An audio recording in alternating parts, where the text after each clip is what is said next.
wanted to share with you, my friend, another reality check, as I like to call it. Take a look at this image and tell me what you see. I guess this is what we can call a Kodak moment.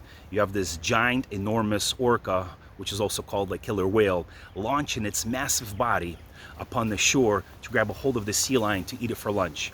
And the thought that I want to share with you today is that sooner or later, your pride could or will destroy you if you're not careful enough.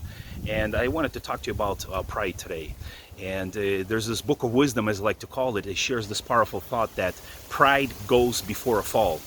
And what's so interesting is that we as human beings, we tend to get carried away with our success, with our businesses, with our empires, with our achievements, with our status, with our authority, that we tend to forget that the pride within us begins to rise up, and rise up. And just like you saw in this picture, here's the sea lion walking on the shore thinking, hey, this is my territory, this is my domain, I've done this hundreds of times before, what could go wrong? Not knowing that there's this predator, an orca, that lives in the water, that was already watching this sea lion, and when it saw the opportunity, when it was close enough, it launched its massive body and it killed it and destroyed it.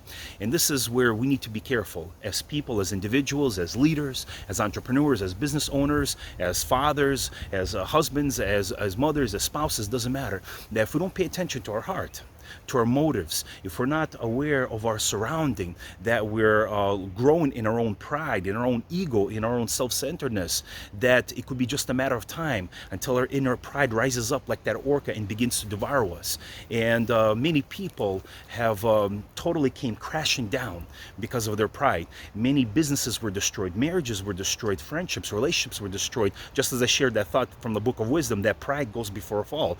In other words, before you fall, if there's pride already in you, it's just a matter of time until you fall into collapse. So I want to share this, a leadership challenge with you, that this takeaway for us to remember and to ponder on, that no matter how successful you become, no matter how blessed you become in life, no matter how much achievements, how much money you may have in your bank account, how many people you may influence, how many people you have working for your company, for your business, always check your heart. Always go back and check your heart, check your motives. Why do you do what you do? And if you are honest with yourself, that you will have a very healthy life. And then when the predator is supposed to be trying to attack you, you're not close enough to that shore where the predator can come and devour you. In other words, you're always watching your boundary lines. All right, until next time, my friend.